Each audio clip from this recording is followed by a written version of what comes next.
Tehran से 150 kilometre दक्षिण में जमकरान में इस तारीखी मस्जिद पर लाल परचम फहराया जा रहा है।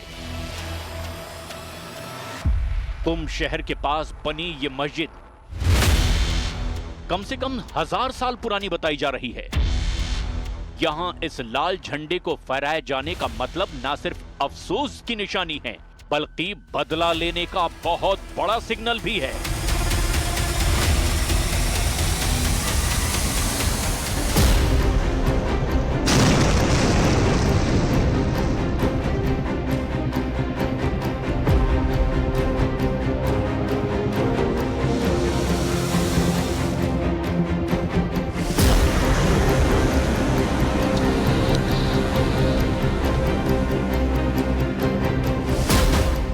ईरान का ऑपरेशन ट्रू प्रॉमिस 3 शुरू हो चुका है। ईरान पर इजराइल के हमले के बाद अब तेल अवीव से लेकर हाइफा और अशकेलॉन से लेकर के नेवातिम तक इन मिसाइलों का खौफ है, क्योंकि ईरान ने बदले का वायदा किया है। ईरान के सर्वोच्च नेता अली खामनेई का ऑर्डर है, अब इजराइल बचेगा नहीं, अब 100% बदला लेगा ईरान।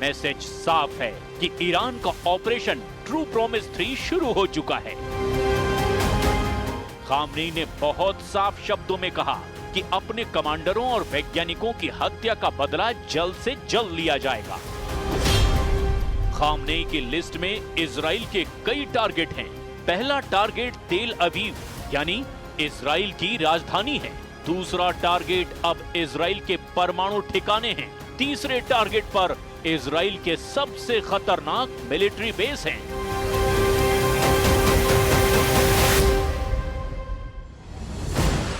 ईरान के टारगेट पर इस वक्त इजराइल के कम से कम 25 ठिकाने हैं। इनमें परमाणु अड्डे भी हैं, इनमें मिलिट्री बेस भी है और ऐसे टारगेट्स पर ईरान की मिसाइल लॉन्च होने को तैयार है।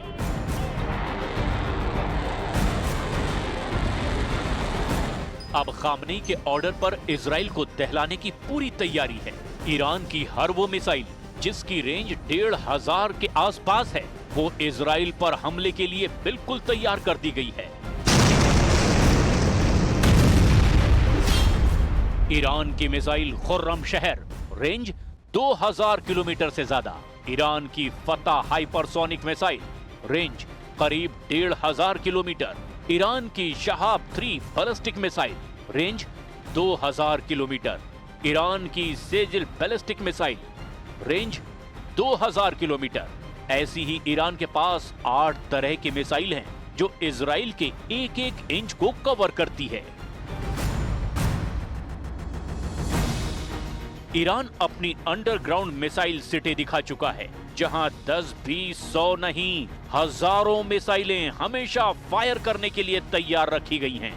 इन मिसाइलों में ईरान की इमाद मिसाइल भी है, सेजिल मिसाइल है, खैबर केशन, हज कासिम जैसी बहुत ही खतरनाक मिसाइल भी शामिल है। ऐसी कई मिसाइल हैं जो ईरान इजराइल पर पहले 2 बार फायर कर चुका है।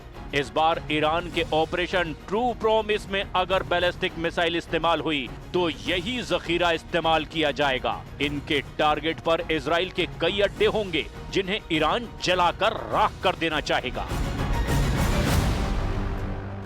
इजराइल की कैपिटल तेल अवीव, इजराइल का दूसरा सबसे बड़ा शहर और पोर्ट सिटी हाइफा, इजराइल का तीसरा सबसे बड़ा शहर अशकेलॉन, इजराइल का सबसे बड़ा बंदरगाह अशदोद, इजराइल का सबसे खतरनाक मिलिट्री बेस नेवातिम, नेगेव के रेगिस्तान में सबसे बड़ा शहर बीरशेबा।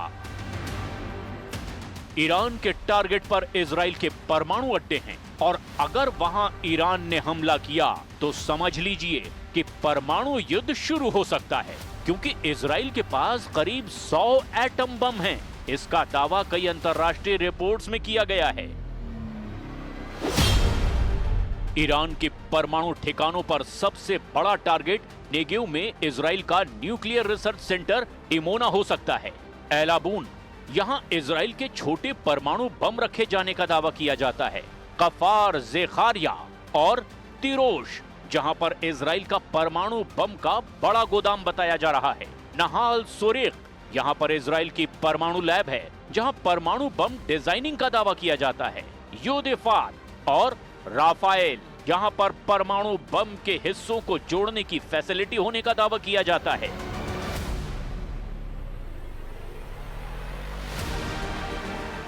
इस बार ईरान के मिलिट्री लीडरशिप को खत्म किया गया है। ईरान को मैसेज साफ है, इसका बदला बहुत खतरनाक होगा। ये बात अमेरिका तक भी पहुंच चुकी है।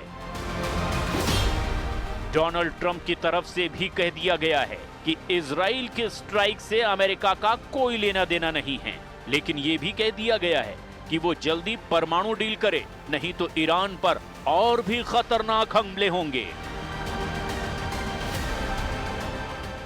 ये वीडियो नतांज परमाणु फैसिलिटी का है। यहाँ धमाका देखिए। दिन दहाड़े इजराइल ने ईरान के परमाणु अड्डों पर बम बरसाए हैं। ये धमाके बता रहे हैं कि ईरान के जख्म कितने गहरे हैं, क्योंकि सिर्फ न्यूक्लियर साइट्स पर अटैक नहीं किए गए, ईरान की मिलिट्री लीडरशिप को भी खत्म कर दिया गया। इजराइल के हमले में ईरान के मिलिट्री लीडरशिप को मार गिराया गया।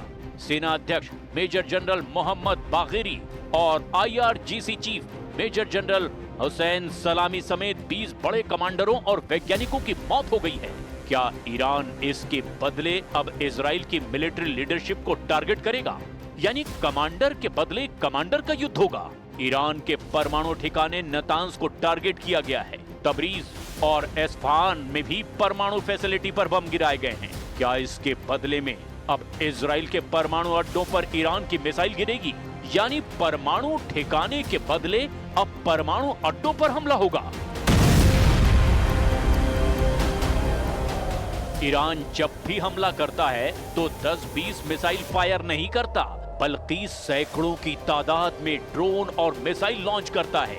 ऐसा इसीलिए क्योंकि ईरान को मालूम है कि इजराइल के मिसाइल डिफेंस सिस्टम बहुत मजबूत हैं और उनको तभी मात दी जा सकती है जब ज्यादा तादाद में मिसाइल और ड्रोन फायर किए जाएं। अब जिस तरह का तनाव है वो 2025 में ईरान और इजराइल के बीच बढ़ता ही चला जा रहा है। उसे लेकर इजराइल और अमेरिका दोनों की ईरान पर पैनी नजर है।